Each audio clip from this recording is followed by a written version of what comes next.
Hey guys, what's up? This is Teddy Macedo, aka bearRimshot speaking. Sorry for taking too long in doing this special vlog. And also, thank you for your patience with this one. In case you all haven't noticed, it's been a while since I last vlogged a certain Mr. Code Awards. Well, in case if you're all wondering what happened ever since the last time I discussed my thoughts on the Mr. Code Awards with the third Mr. Code Awards back in March, well, there's a lot I have to going on in my life. There was not only a lot of video watching I had to do, thankfully not as much as when doing casual reviews of bearRimshot was a public apology, but also there was high school I had to finish up at one point, and there were other special vlogs I was obviously obligated to at that time. Not only that, but also as video making goes, I've been trying to finish up making the next casual reviews with bearRimshot as soon as possible, considering the fact that I noticed some of you out there seem to be pretty demanding when it comes to the next when it comes to the videos when it comes to the next casual reviews of bearRimshot. Definitely the number one video that I know some of you out there have probably been demanding me about. So anyways, all updating aside, let's get on with my thoughts on let's get on anyways, all updates aside, let's get on with what are my thoughts on the 4th annual Mr. Code Contributor Awards. Starting off with the best special guest appearance in the form of Taylor Wyatt, who guest appeared in Jaimetud Project Halloween. To be very honest, I thought he made a really good. I thought he did a good job on his part for Jaimetud Project Halloween. I really enjoyed that Jaimetud episode. Funny enough, I especially remember Taylor Wyatt, aka Y-Boy, did also collaborate with Jaimetud in your top 11 best scares of childhood, as well as guest appearing on Cinema Royale when discussing Scooby-Doo, as well as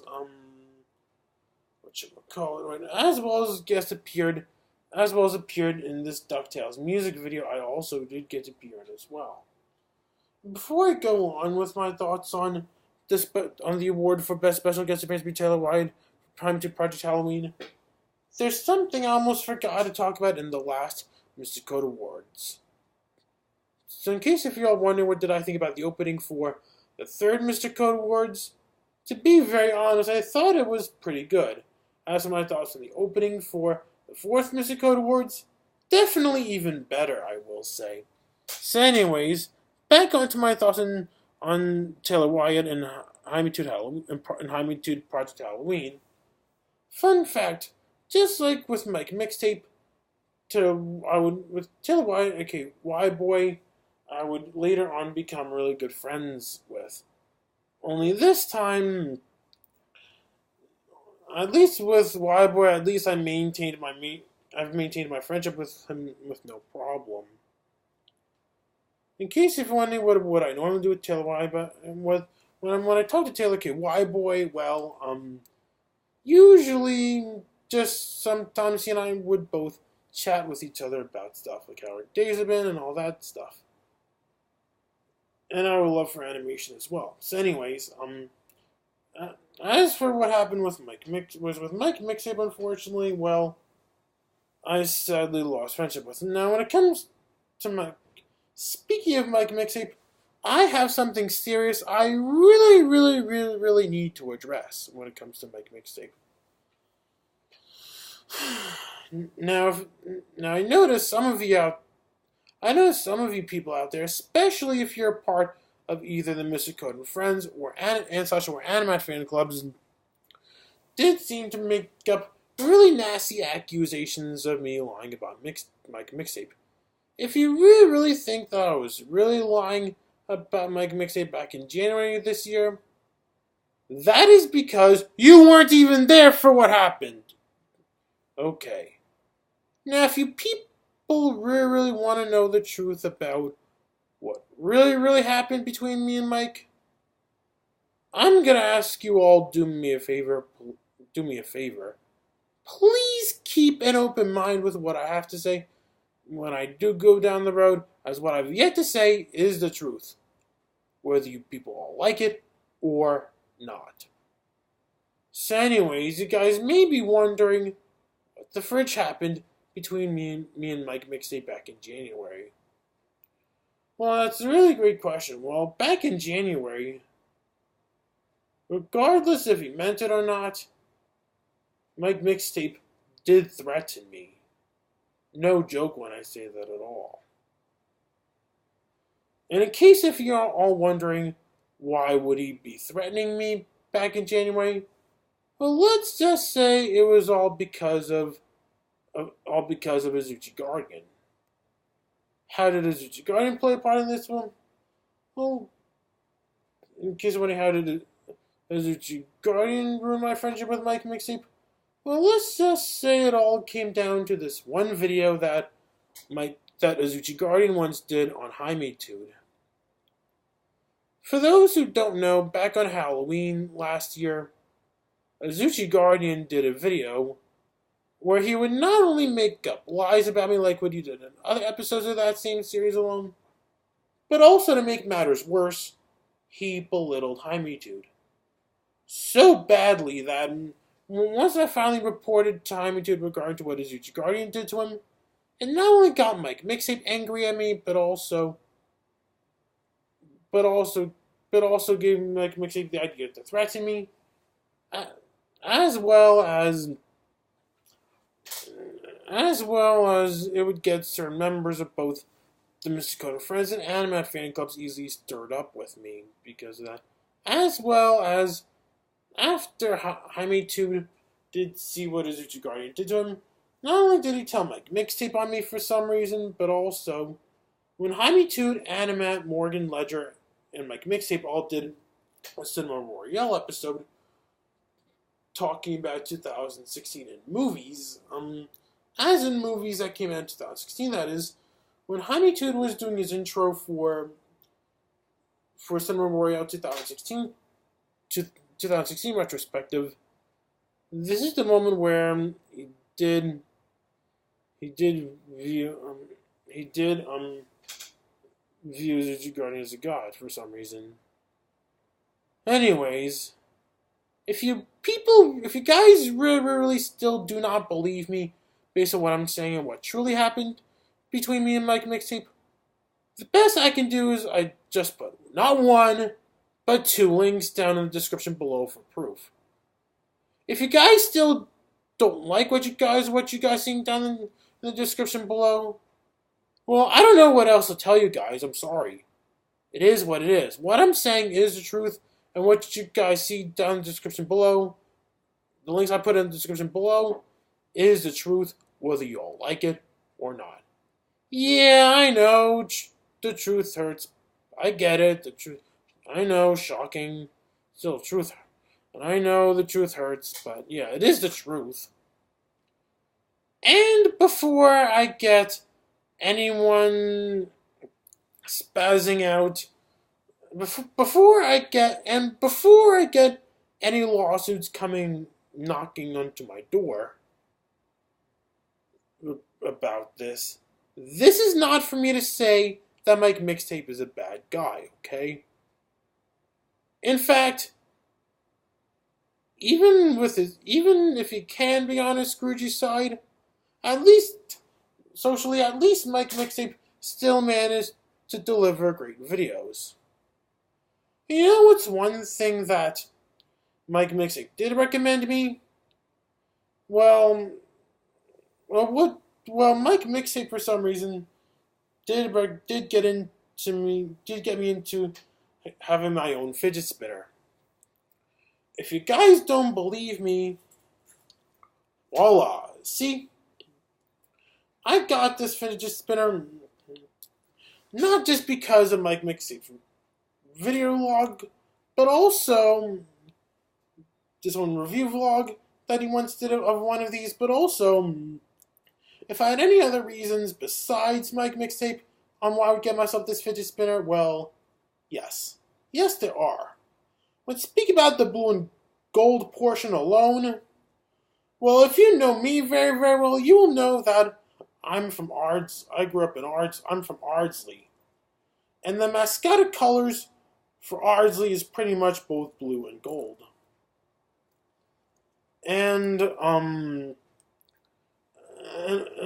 only that, but also, another good reason why I would ever want to get myself a fidget spinner besides those two reasons would include I've had some really good friends who do have fidget spinners themselves. So to calm myself down from this madness I'm angry about, I might as well calm myself down with the fidget spinner.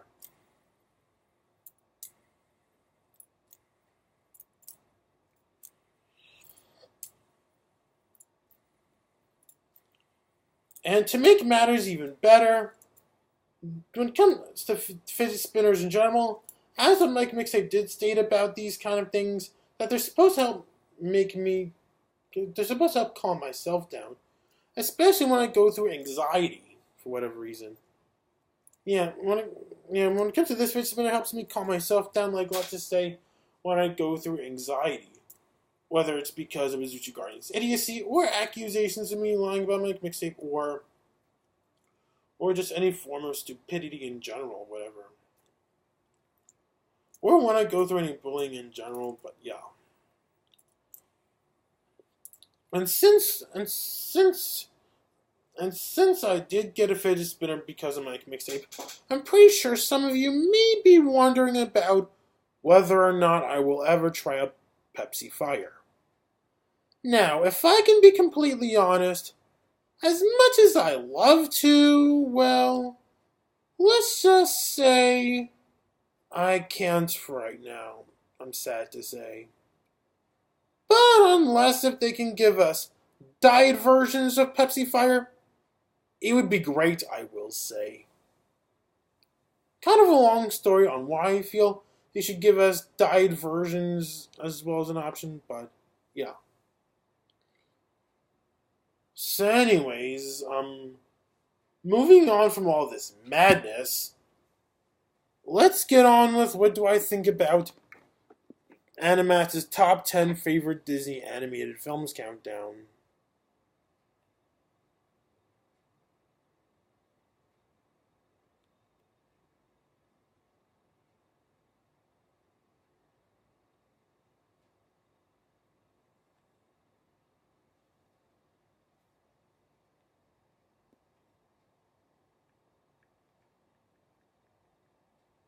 Hold on 1 second, people.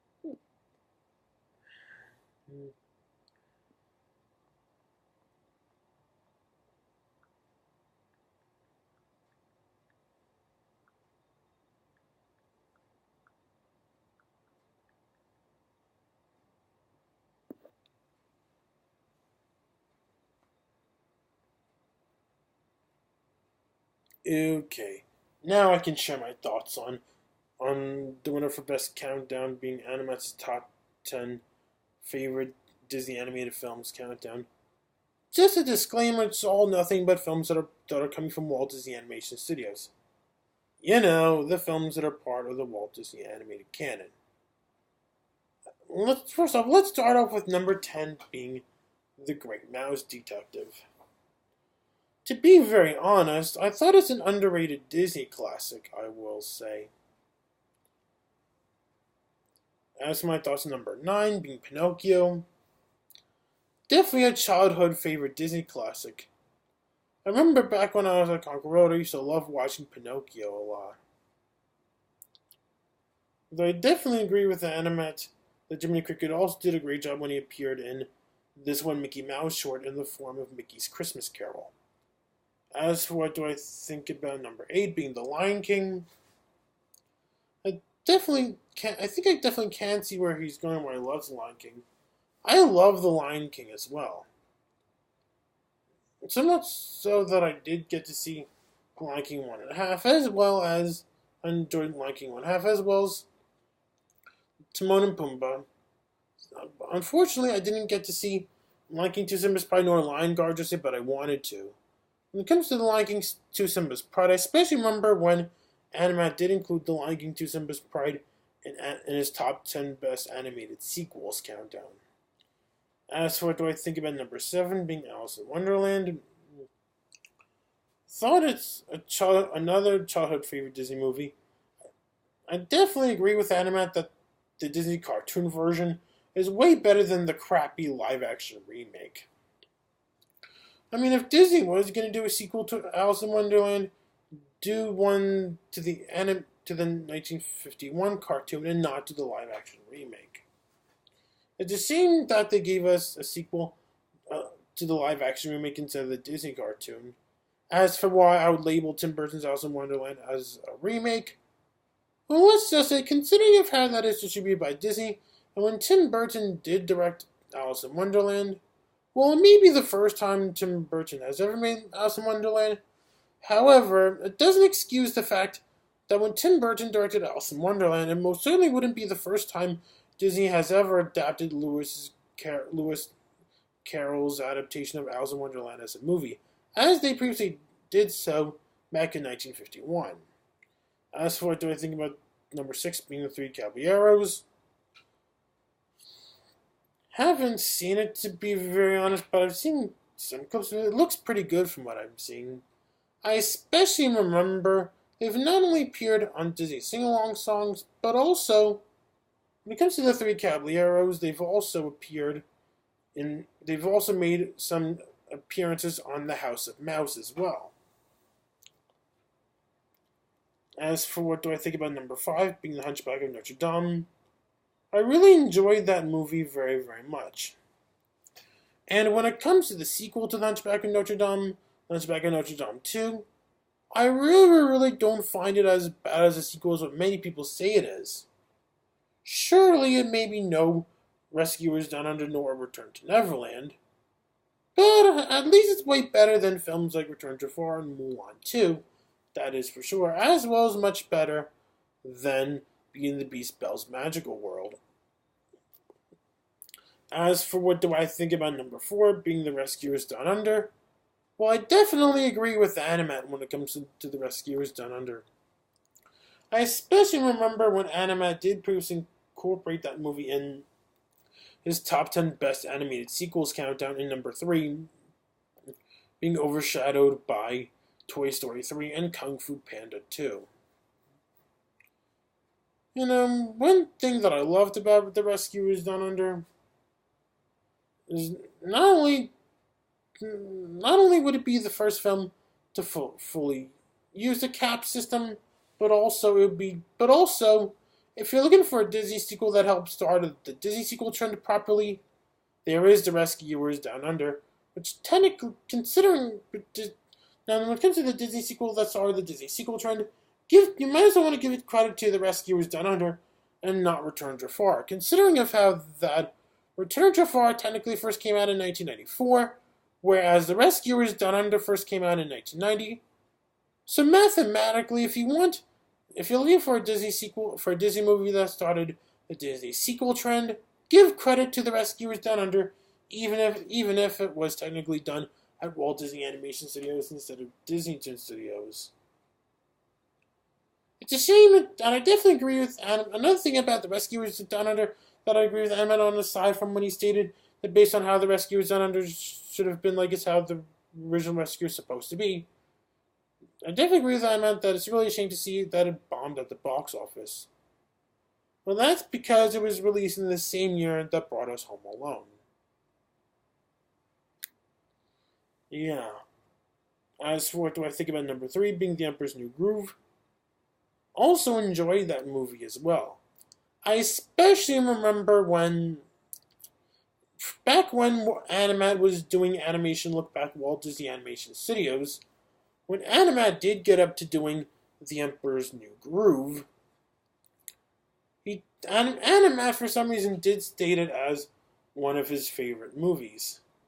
It was definitely pretty surprising that he didn't include it in the top 10 best Walt Disney Animation Studios films in the end of animation look back Walt Disney Animation Studios. But at least he made it up so for when Animat was able to form his own opinion. Yeah, if you guys want to know the difference between when Animat did his own countdown for the top 10 favorite Walt Disney animated Disney films countdown and what you see coming from the end of animation look back Walt Disney Animation Studios, well, that's because, well, whenever you guys see Animat do any top 10 list through the end of an episode of animation look back, they're meant to be more factual, regardless if he agrees or disagrees. Whereas when he does his own countdowns, he's meant to form his own opinion, even if we, the audience, may not agree when it comes to certain things. Though it can depend on your taste, really, but I know, for me personally, there are at least some movies that I do admittedly disagree with him on, but I can respect his opinions as they are, whether I like it or not. So anyways, moving on, as for what do I think about number 2 being Beauty and the Beast, definitely agree with Animat, definitely deserves to be held up as a Disney classic. Now when it comes to Beauty and the Beast, just like with the other Disney classics that sadly did get any live-action remakes, I would typically agree with Animat about the fact that the Disney cartoons will always be way better when comparing them to the live-action remakes. Especially with the case of Beauty and the Beast, I'd be more on the same page as Animat when it comes to Beauty and the Beast. The original is definitely a classic. When it comes to the remake, yeah, definitely unnecessary. Haven't seen the remake, to be very honest. Though I can see Animat's points on why he may prefer the original better. Though I did like Beauty and the Beast, the Enchanted Christmas. As for Belle's Magical World, yeah, let's just say I would be on the same page as the other critics. And yes, people, I've seen it myself. And believe me, I remember watching it myself mostly for when I did clip searching, as I do my clip searching for while I'm editing casual reviews with bearRimshot. And no, Joey Heller, the next casual reviews with bearRimshot will not be a review of Beauty and the Beast Belle's Magical World, so don't ask! Though I would consider reviewing Beauty and the Beast for this 9-part episode I've been wanting to do for a while. What is it, you guys may ask? Well, let's just say it's kind of a long story. But I will say this, I've been wanting to do it ever since back when the development of this series just began.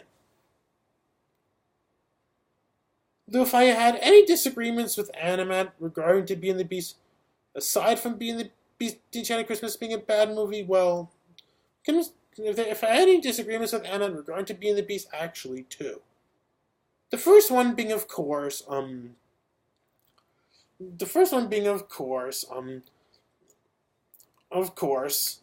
comes to the first ever sequel to the movie, Beauty and the Beast The Enchanted Christmas, I really don't find that movie to be that bad at all.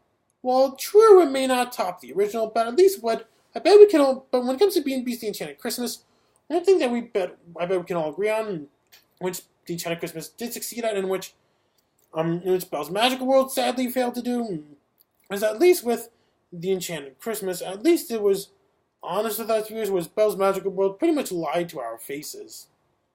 Whereas the second thing I do disagree with Animat in regard to Beauty and the Beast, when he stated that the animation was on our medium, well, now don't get me wrong, as much as I love Beauty and the Beast for what it's got, if you guys are really, really looking for a Disney classic from the release during the Disney Renaissance that did somehow take animation seriously as an art medium instead of a kid's genre, well, you guys might as well want to take a look at the Little Mermaid.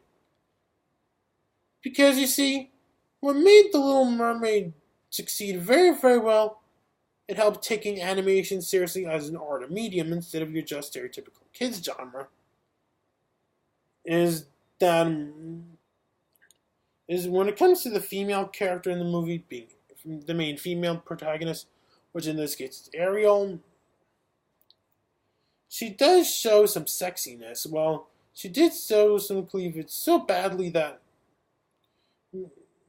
what made the Little Mermaid help prove that animation is an art medium instead of but not a kid's genre would be. Now you know the character of Ariel. Well, you know the scene when Ariel just first became a human. Now that scene alone definitely does help prove that animation is not just a kid's genre, but also an art medium as well. So much so that it would most certainly be no surprise that The Little Mermaid would not only be a box office success, beating out films at the box office with the likes of All Dogs Go to Heaven and Wired, but also it took animation so seriously as an art medium that the character Ariel would eventually make it onto the Nostalgia Critics' Top 11 Hottest Animated Women countdown, tied in with Jasmine.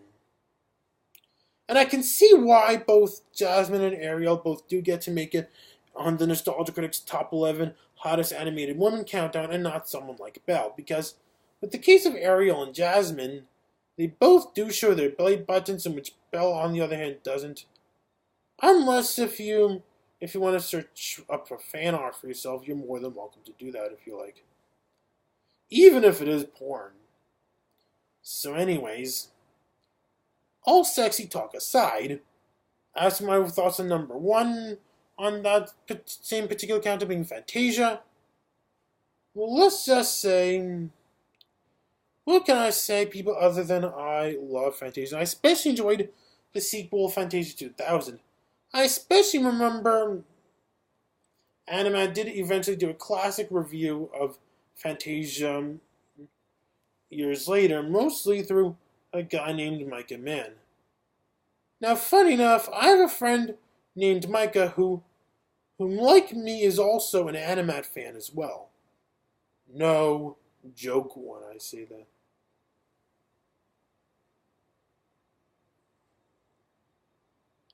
Anyways,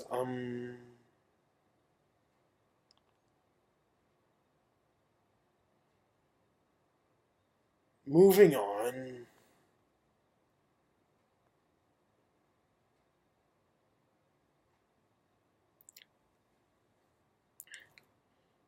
As for what do I think about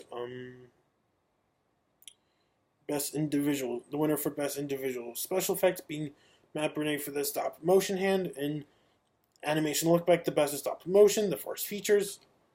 I thought it's pretty good. Definitely well illusioned, I will say, when it comes to the stop motion hand.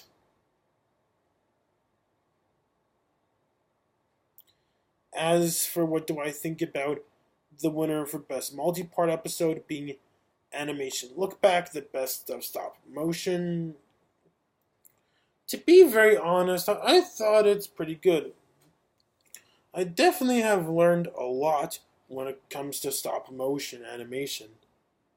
Funny enough, I especially remember I took an animation class one time that would involve stop motion.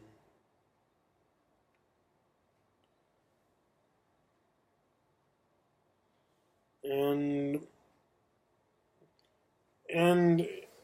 I do have a funny story regarding to animation look back the best of stop motion that I'd be honored to share with you guys. Anyways, I remember when I was filming a non-canon review of animation look back for Spark Inc. TV.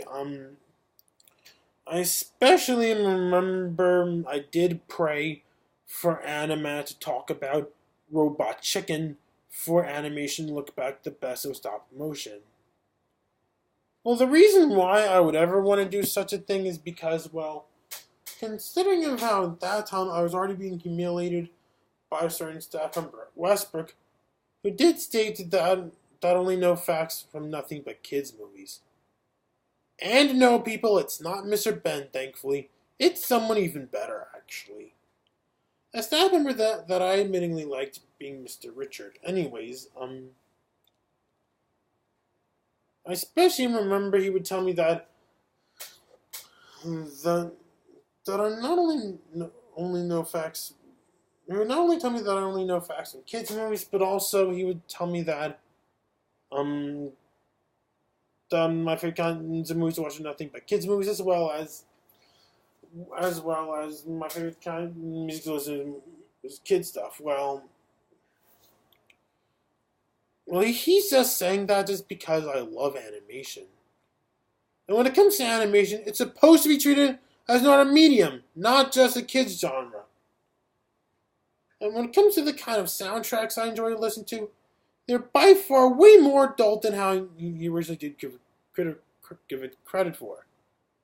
How adult, you may ask? Well, let's just say the kind of soundtracks I enjoy listening to, they're more instrumental scores I enjoy than like musicals. Because the thing with musicals is that every time I get to listen to a particular musical number, the more I get to listen to it, the more likely I can get sick and tired of hearing it. So yeah, because Mr. Richard did tell me that the only facts that I know that are nothing but kid stuff, it would be. This is why I would ever want anime to talk about Robot Chicken. Consider up to the time when anime just released the last episode of animation look back in the form of Pixar.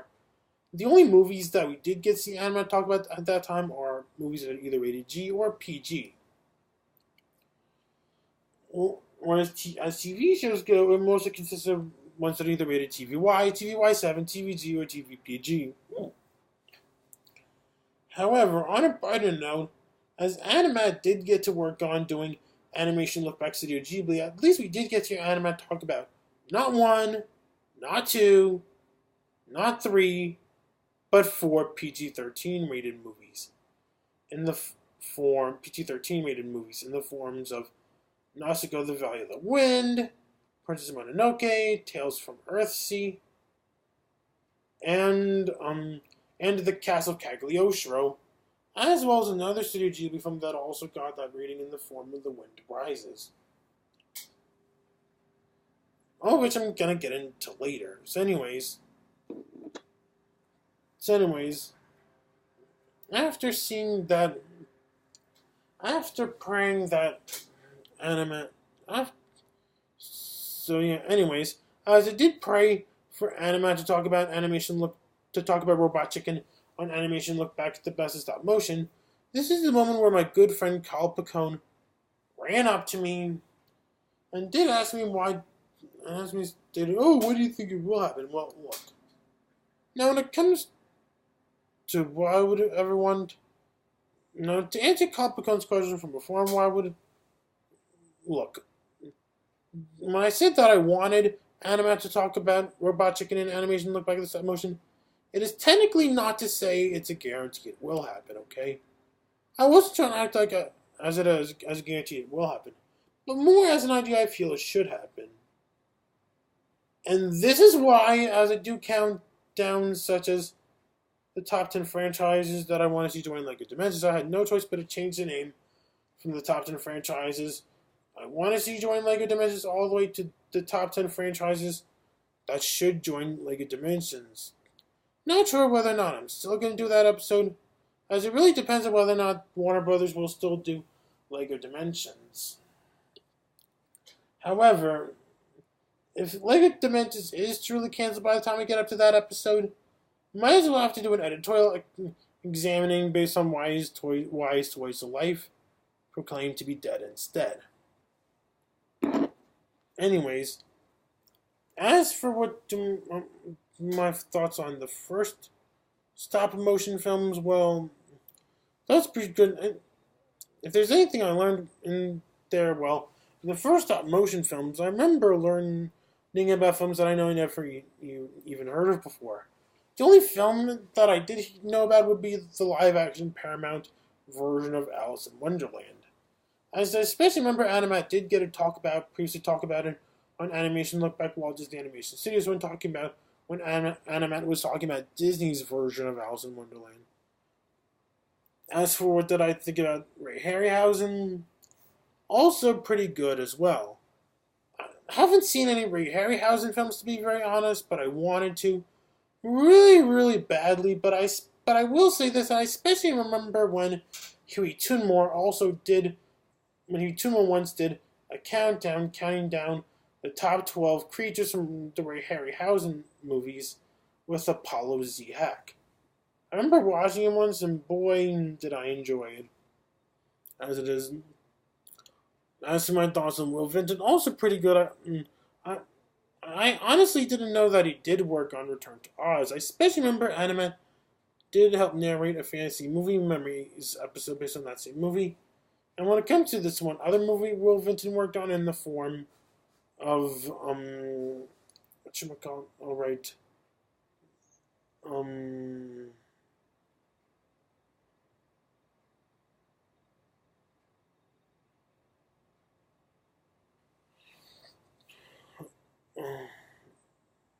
alright, in the form of The Adventures of Mark Twain. I especially remember when Huey Toonmore did a co-review on that same movie with Jaimetud as well as when Jaimetud somehow managed to references his love about that same movie in Jaimetud's Your Top 11 Best Scares of Childhood. Especially when it comes to the controversy with this one scene with the mysterious stranger, when he not only claimed himself an angel, but also Satan as well. As for what do I think about the Aardman segment, well, out of all the segments of Animation Look Back the best of stop motion, it would definitely be my personal favorite, being that I love Aardman so much. So much so that, as used to stop motion characters in epic battles go, I'll most likely do the ones from Aardman. Not just with the case of Wallace and Gromit, but also characters from other projects that Aardman has worked on with the likes of Chicken Run and Flushed Away. As for what do I think about what do I think about the Tim Burton segment, also really, really good as well. My favorite Tim Burton movie would be The Nightmare Before Christmas. As for what do I think about Henry Selick, also pretty good as well. I especially remember when, scratch that. So anyways, when it comes to this one movie he worked on in the form of James and the Giant Peach, I'm surprised Animat didn't really like that movie. But I can respect his opinion as it is. As for what do I think about the independent stop motion films, also pretty good. When speaking about the first film that was talked about in that same segment, I especially remember a fellow longtime fan of Mr. Conan Friends by the name of Andrew Shepard. You guys may know him more as the creator and host of animated movie Axioms, did once do a review of that same movie. And at the same time, he did bring in several Mr. Code contributors, including Morgan Ledger. Too bad no Anima, too bad no Huey Toonmore, but at least we got Morgan, Jaimetud, David Rose, and even South Jersey Sam, and even Jaimetud as well. As for what do I think about the modern stop-motion films, also learned a lot as well. As for what do I think about King Kong, also a pretty good choice, though I'd rather hear him talk about Robot Chicken as well. So if there's anything I've learned regarding to the Robot Chicken segment, it would be, if there's anything I've learned regarding to King Kong, well, a funny thing I remember learning about King Kong would be that it would be one of Adolf Hitler's favorite movies, alongside with Snow White and the Seven Dwarfs. No joke when I say that, people. That is the truth. So much so that after seeing a really good friend of mine who loves Disney just as much as myself, believing that his favorite thing to watch is actually the Teletubbies,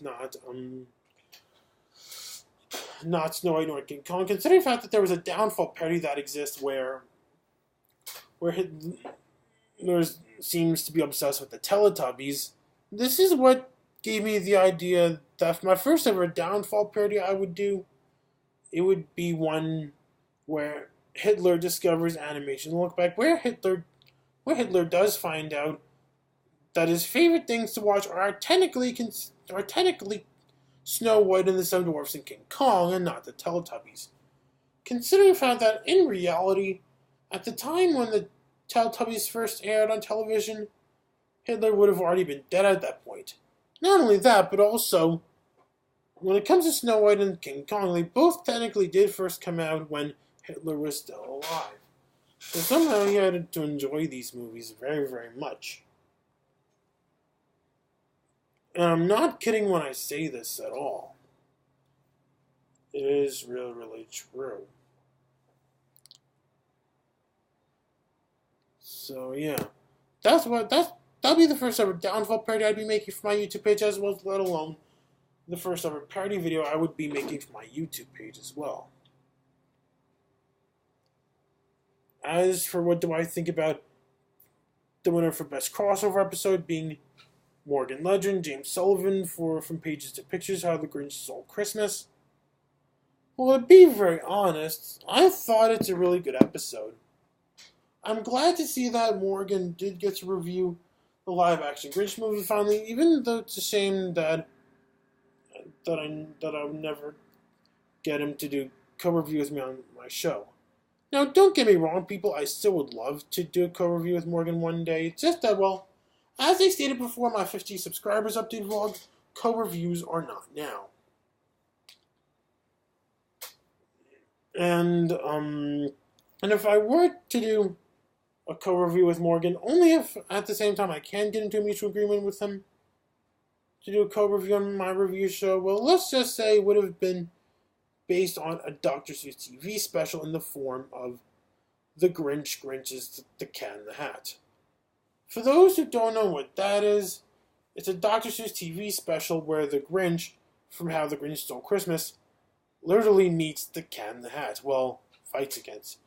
Definitely pretty much the Dr. Seuss version of things such as Marvel's Captain America's Civil War and DC's Batman vs. Superman in a nutshell. Anyways, as for how I personally reacted to From Pages to Pictures, How the Grinch Stole Christmas, although as glad as I am to see Morgan enjoying the live-action Grinch movie, it's really a shame to see that both Morgan and Jaimetud not only seem to prefer the original book over the movie, but also the original TV special over the movie as well.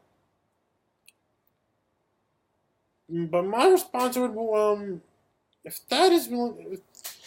they really do seem to prefer the original book over the movie and the original TV cartoon over the movie, that is perfectly fine with me. I can respect their opinions as it is. Now, when it comes to the live-action Grinch movie, for me personally, please don't hate me when I say this, but I thought the live-action Grinch movie was way better than not only is it a step up to the original book, but also a step up to the original TV special with Boris Karloff. Not to say that they're both bad per se, just that, well, what made the live-action Grinch movie more superior is that, well, before I go into detail on why I think it's superior, well, I know with a lot of live-action movies that were previously cartoons, normally I'd be more harsh about them when it comes to those kind of movies. But the live-action Grinch movie is one of those very few live-action movies previously made into cartoons I'd be less harsh about. You see, what I really enjoyed about the live-action Grinch movie is at least story-wise it did further expand from what the original book and the TV cartoon had to offer. Even though I'm really, really excited about what the CGI Grinch movie has to offer. Not to act like the live-action Grinch movie is all pitch perfect, though I find it enjoyable. Not only do I find the jokes funny, but also But also, I love how expansive the story can be in there.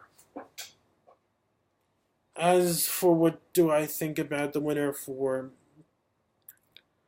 best writing for an individual episode being From Pages to Pictures, Who Framed Roger Rabbit? To be very honest, I thought it's a pretty good episode as well. It's a shame that he didn't talk much about the long-awaited Roger Rabbit sequel at all. And in case if you're all wondering why would I still want to see a Roger Rabbit sequel, let's just say what made Who Framed Roger Rabbit deserving a sequel, whether you guys want it or not, is the fact that, well, this is obviously a crossover movie we're talking about. If Wreck-It Ralph, the Lego Movie, Super Smash Bros., Kingdom Hearts, Epic Mickey, and Disney Infinity all can get sequels, well, so should Who Framed Roger Rabbit, obviously.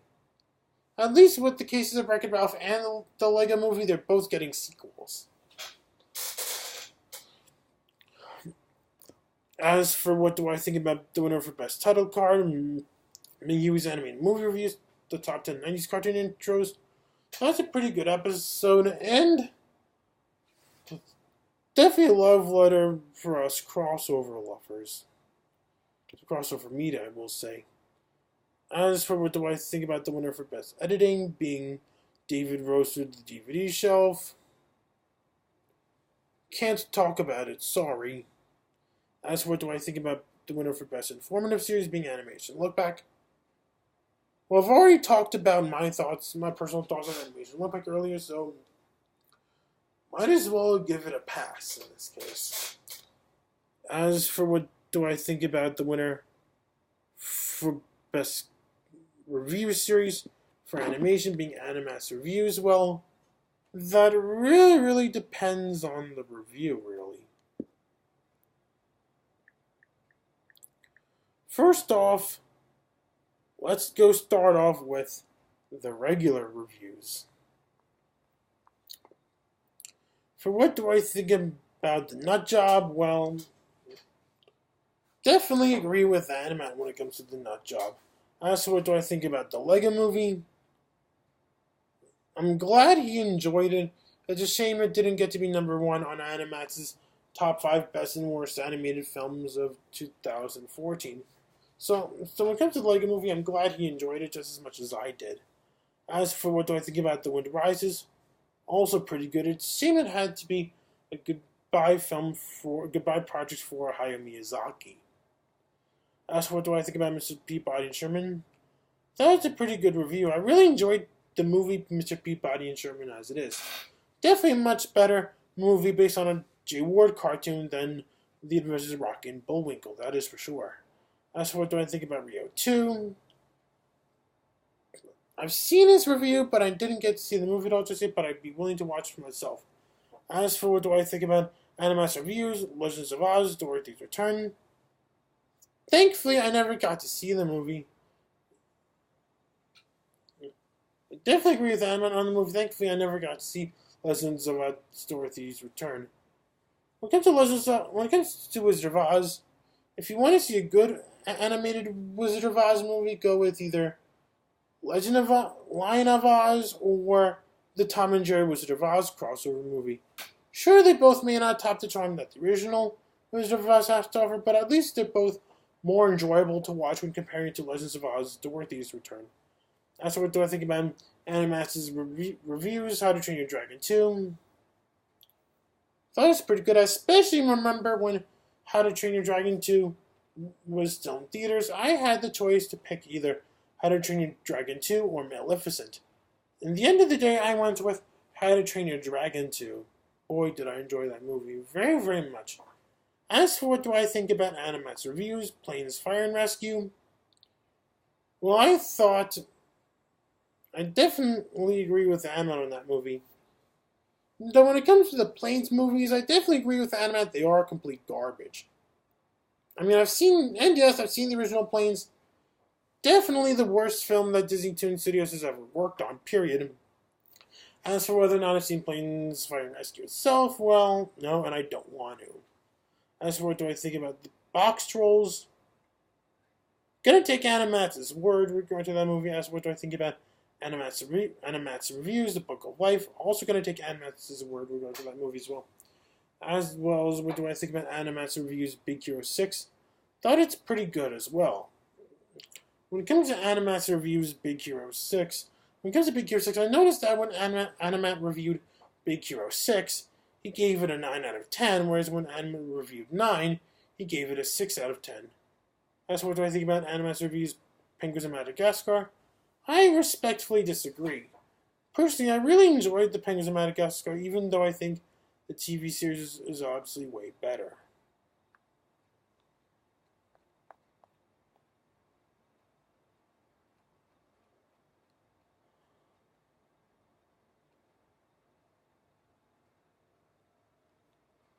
And now let's get into the special episodes.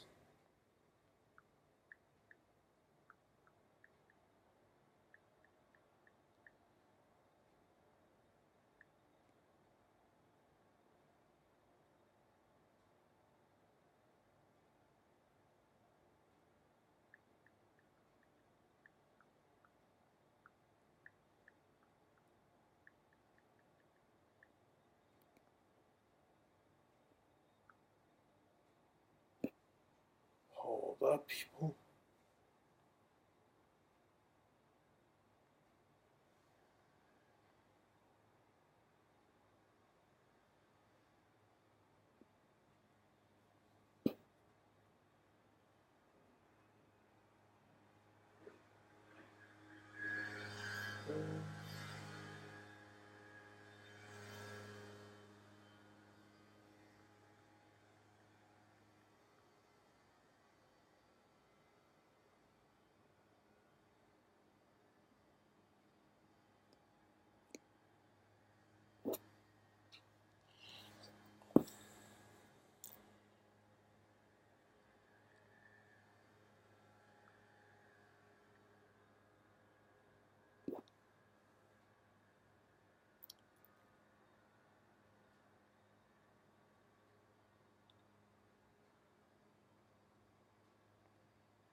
Okay.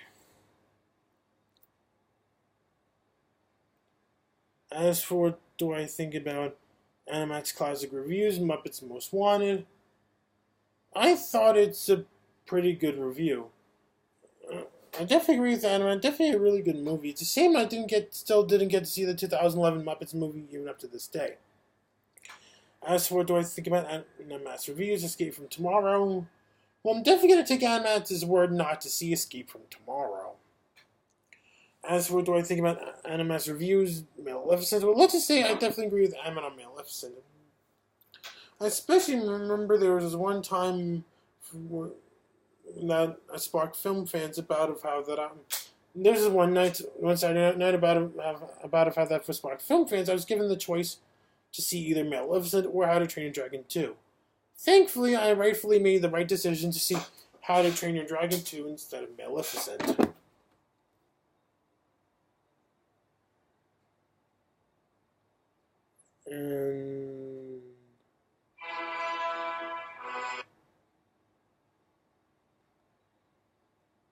And now, time to get into what you've all been waiting for, the classic reviews. For what do I think about Animat's classic reviews? DuckTales the movie, Treasure the Lost Lamp. I find it really too harsh on... When it comes to DuckTales the movie, Treasure the Lost Lamp, I really don't find it as bad as what he says. When it comes to DuckTales the movie, Treasure the Lost Lamp, I thought the movie was actually enjoyable, being that I really enjoyed DuckTales. So when it comes to thoughts on DuckTales, definitely pretty much reminds me of my feelings for Thomas Tank Engine. Though I do have an appreciation for Thomas the Tank Engine as it is, it's just that, well, as a kid I never got to watch it as much as I wanted to, sadly, but I would have loved to. As for what do I think about Animat's classic reviews, The Thief and the Cobbler, Recobbled Cut, a pretty good review, I will say. As for what do I think about Animat's classic reviews, Batman Mask of the Phantasm, thought it's a really good review, I will say. As for what do I think about Animat's classic reviews, The Animatrix, well, I'm definitely going to take Animat's word to see the Matrix first one, in which I thankfully did. As for what do I think about Animat's classic reviews since the movie, well, I especially remember when Animat did make a cameo in the Vaulting episode regarding Morgan's review of that same movie, Vaulting. When it comes to Justice movie, I'm definitely staying far away from that same movie. As for what do I think about Animat's classic reviews from The Last Rainforest, I'm definitely going to take Animat's word when it comes to that movie. As for what do I think about Animat's classic reviews, Cloudy with a Chance of Meatballs, let's just say I strongly disagree with Animat when it comes to that movie. Though if there's anything about Cloudy with a Chance of Meatballs that I do agree with Animat on that's not positive, well, let's just say I will give him this. Well, I will say this, that I definitely do agree with Animat that animation should be treated more as an art of medium instead of just your stereotypical kids genre. As for what do I think about Animat's classic reviews, South Park Bigger, Longer, and Uncut, I thought it's a pretty good review, I will say. As for what do I think about Animat's classic reviews, The Legend of the Titanic, also another pretty good review. Definitely did get the bashing that this movie deserved. Now, when it comes to the person who did make Animat review it, who not only made Animat review that movie, but also somehow made Animat review,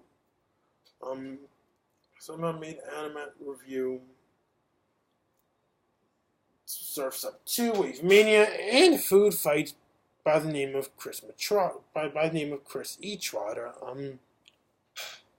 Like with Mike Mixtape, I was at one point good friends with Chris E. Trotter until AzuchiGuardian apparently decided to screw everything up. So I had to ruin my friendship with him. And in case if you're all wondering how did AzuchiGuardian play a part in ruining my friendship with Chris E. Trotter, well, it's kind of a long but complicated story. To keep it simple and short and sweet with you guys, and yes, people, it all came down to what AzuchiGuardian did to Hunted, which also resulted into this as well. Anyways, after Mike Mixtape did attack me just because of how he was angry over what AzuchiGuardian did to Jaimetud on Halloween last year, I then tell both the Mr. friends and my fan clubs about it. And as I did talk about what happened between Mike Mixtape at that time, this is a moment where I get not one, not two, but three wrongful group bans. And as I did get upset over the two wrongful group bans I got, this is the moment where Chrissy Trotter would then go make up accusations of me lying about Mike Mixtape. And do keep in mind that I already did address what happened between me and Mike back in January just now. And after witnessing that Caleb Corger did make up false statements about me about lying about Mike Mixtape and creepy stalking Morgan Ledger, both of which I did not do whatsoever, none of which I did whatsoever, this is the moment where I got really, really infuriated with Caleb about this. And as I did get infuriated with Caleb the second time on Twitter, this is the moment where there would be this one Monday, right, where my high school graduation has already passed, right? Anyways, this is the moment where Chrissy Trotter would go constantly bug me and would be such a broken record when it comes down to certain things. I especially remember Chrissy Trotter did be a broken record about of how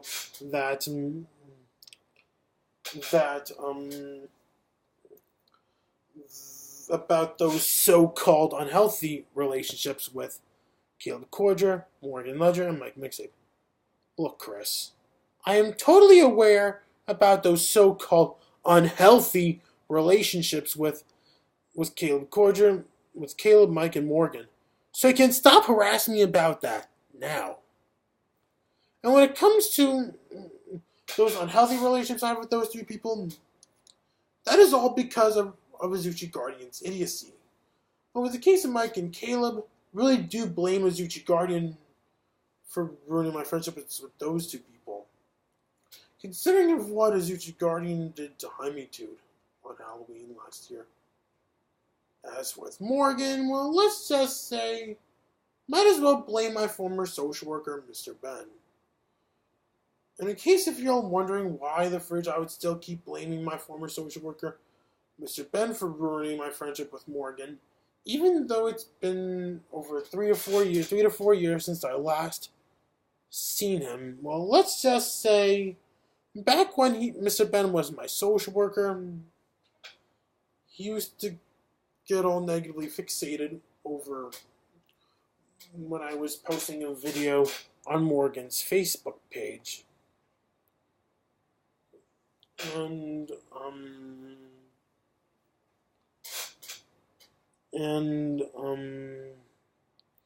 yeah, though there are other things that Mr. Ben would often get negatively fixated about, which just like with of how when I wanted to post a video, show this one video on Morgan's Facebook page publicly, I would rather want to be able to move on from anyways. But then,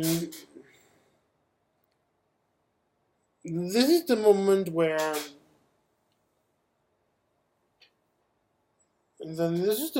Chrissy Trotter would then be harassing me on the internet. This is the moment where Chrissy Trotter would then go bugging me, not just about that, but also about other things as well.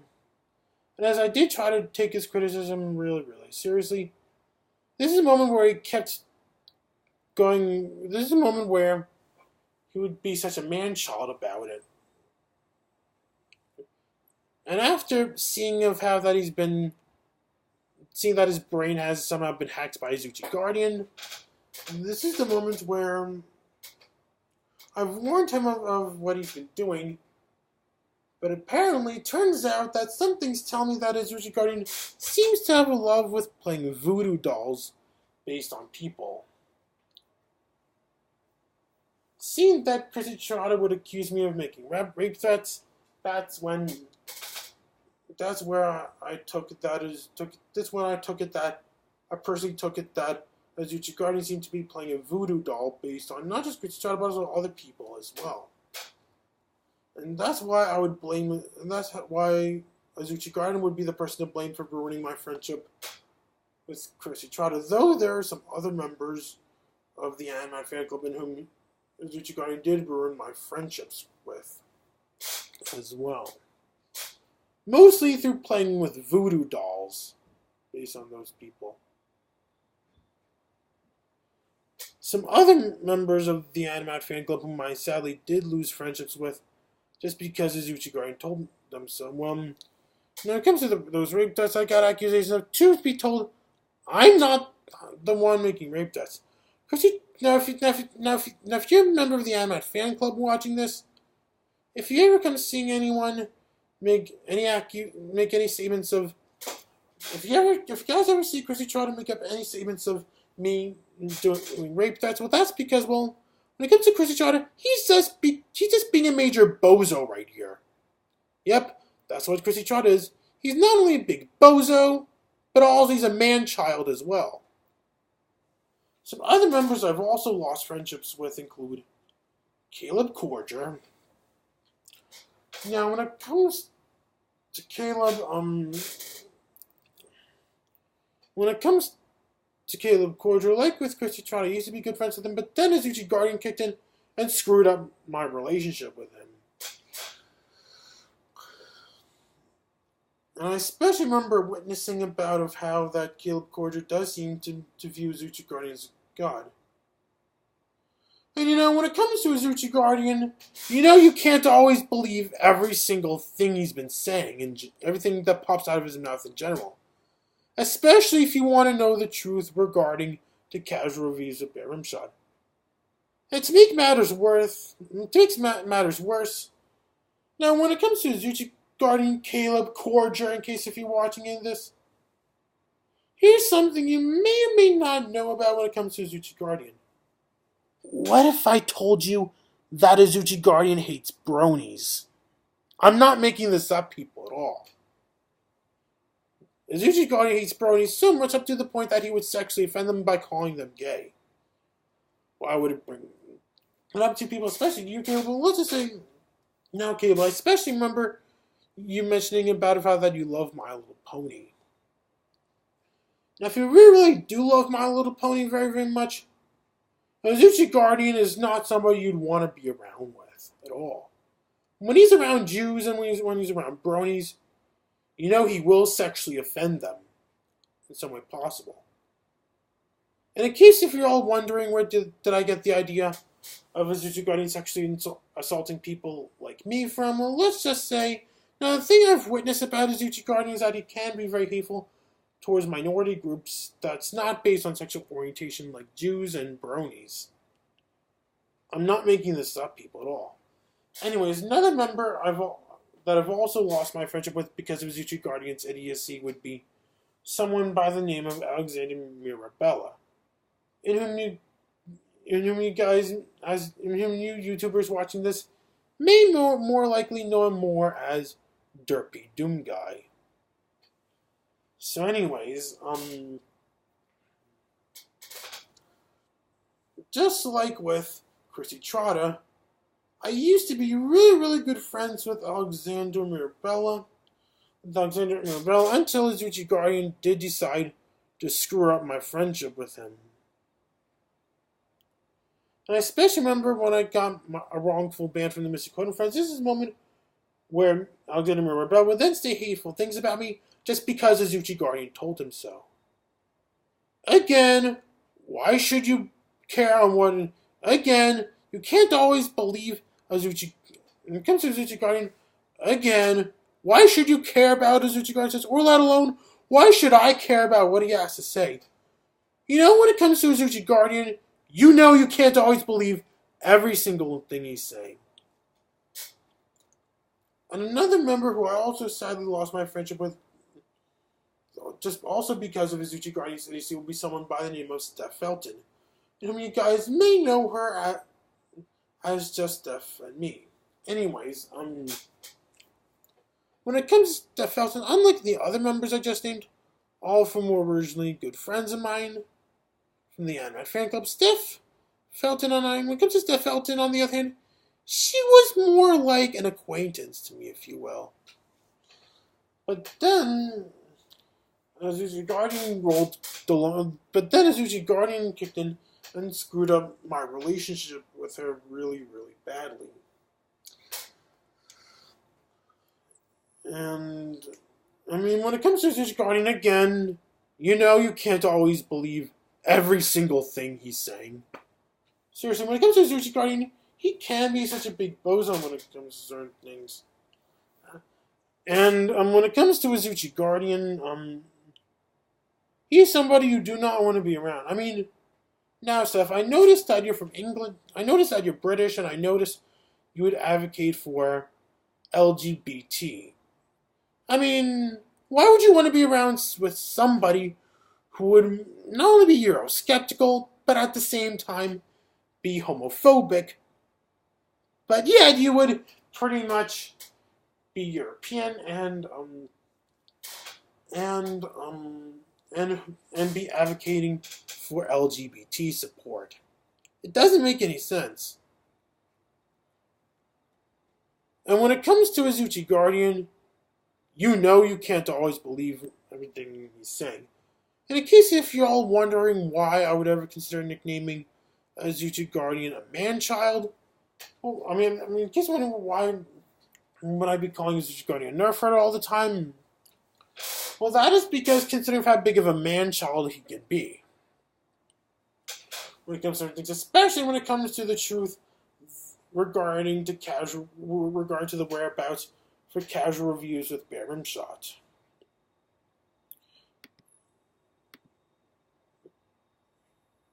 if you guys really need proof that I'm still doing casual reviews of bearRimshot, here is proof.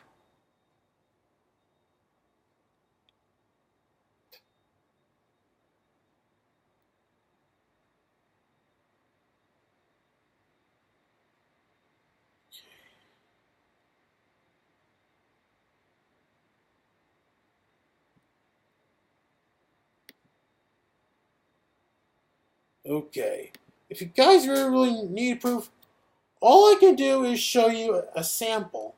Just a small sneak peek. Just a sample of what I've got so far.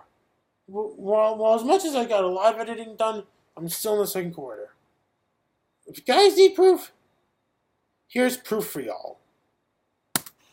Hi there. My name is bearRimshot. Welcome to Casual Reviews with bearRimshot. Today I'm going to do something a little bit different than an actual review. Well, what is it, you guys may ask? Well, let's just say it's going to be an editorial. I mean, my first ever editorial.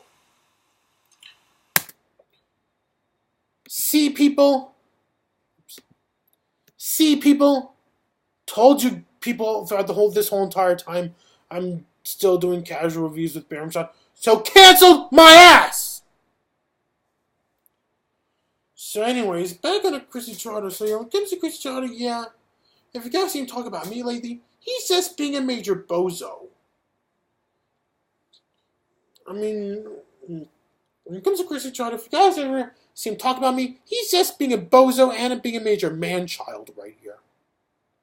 I mean, anybody who thinks I was lying about Mike Mixtape, they're all just man-children who deserve to be burnt in hell. So anyways, moving on. As for what do I think about Animat's classic reviews, Chico and Rita, I'm definitely going to take Animat's word to see that movie as soon as possible. As for what do I think about Animat's classic reviews, 9, also a pretty good review. I especially, now when it comes to Animat's classic reviews, 9, it did, for some reason, give me a really great idea for a future episode of Casual Reviews of bearRimshot. Not going to say what, though. All I can say is, it's a surprise. So anyways, as what do I think about Animat's classic reviews of Bug's Life? Well, I'm glad Animat enjoyed A Bug's Life just as much as I did. And because Animat's reviews did not get to win, nor let alone get nominated at all for the fifth Mr. Code Awards, I might as well have to consider talking about what are my thoughts on Animat's classic reviews, My Little Pony Equestria Girls. Oh boy, do I have a lot to talk about right here. Now, when it comes to my honest thoughts on Animat's classic reviews, My Little Pony Equestria Girls, it really depends on when we are, actually. Get my Back to the Future reference. So anyways, as there is a major difference between my reaction to that review back then when it first came out, as well as my reaction today. When we speak about like back then, this is the moment where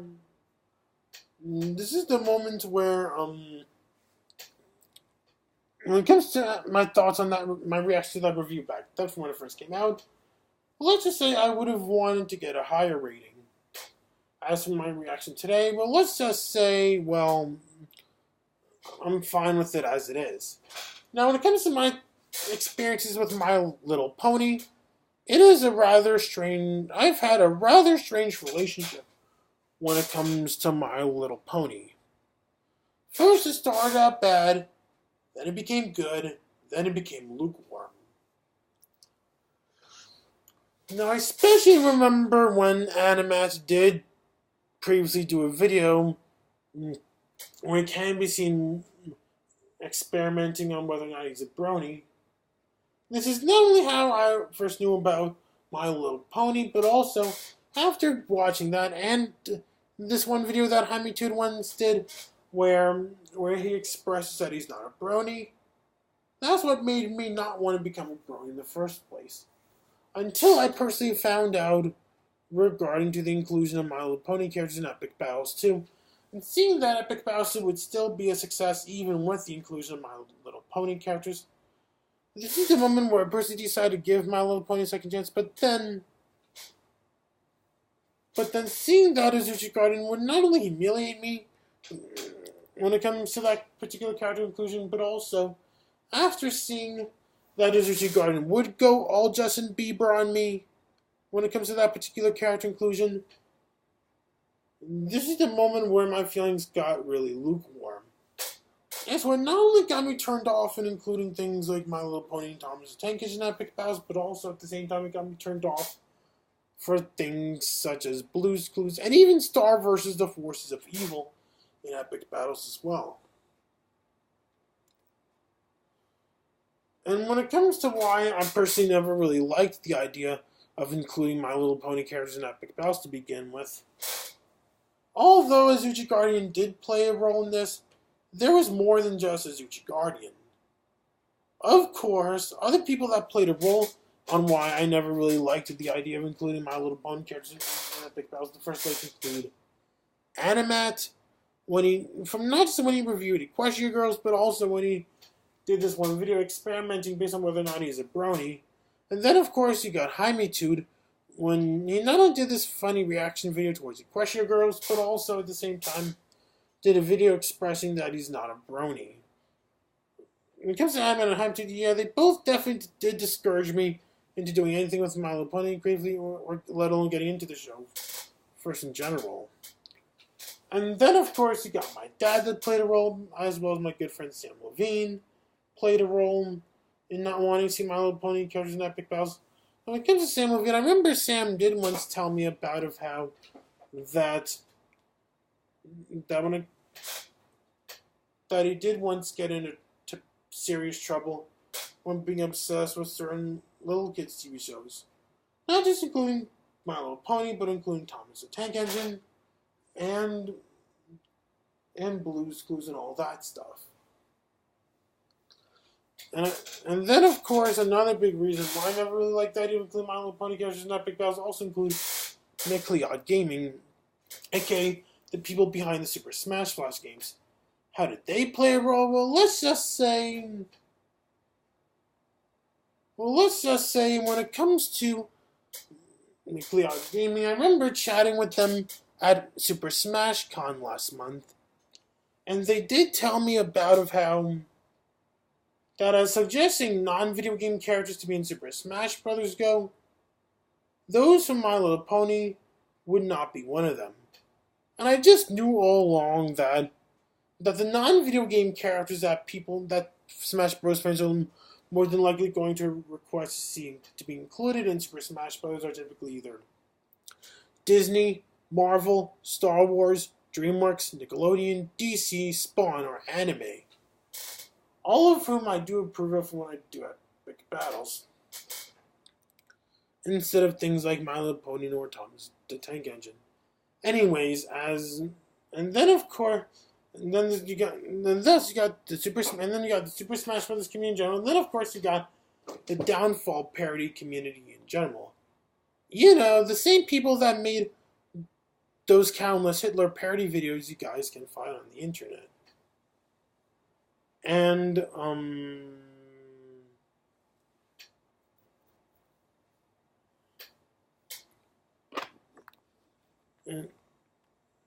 yeah.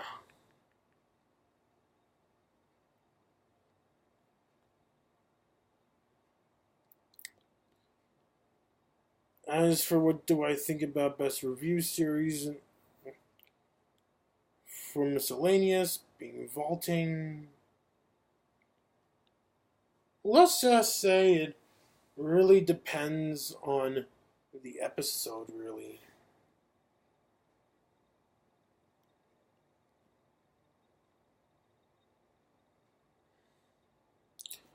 Okay, then. For the Nutcracker one, thought it was really good, I will say. As for the Watcher in the Woods, also another really good review, as well as Godzilla 1985. Also, another really good review as well. As what do I think about 1941? Also, another really good review as well. It's a shame. I thought it was really good. I will say, my personal favorite moment in the 1941 review when the part from How the Grinch Stole Christmas, where the Grinch be like all this noise, noise. Yeah, that was my favorite moment. I will say, not just because of my love for Dr. Seuss. I noticed that every time I'm around Morgan, he can be very grinchy with me for some weird reason. Anyways, what do I think about the first two April Fool's episodes? Well, the first one I thought it's pretty good. And when speaking about the second one being a review of Universal Studios theme park adventures, I thought it was pretty good, I will say. I definitely agree with Morgan that Universal Studios theme park adventures is a horrible video game. I especially remember when Morgan did. I especially remember when the Angry Video Game Nerd once reviewed that video game for the sake of the 12 Days of Shitmas. And yes, that's what he actually called this 12-part marathon that James Rolfe did for the Angry Video Game Nerd for when reviewing bad video games for Christmas.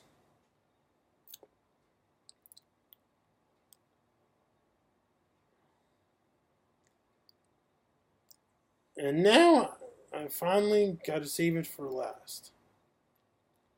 As for what do I think about the best title card for Huey's animated movie reviews, the top 90s cartoon intros, pretty good, I will say. As for what do I think about the winner for best comedic series being Pan Pizza, definitely pretty good, I will say. It really depends, I will say.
Nah, definitely.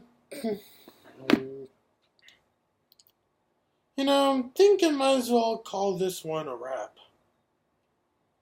Guess looks like it's all I have to say to you people. I sincerely apologize for doing a really long video.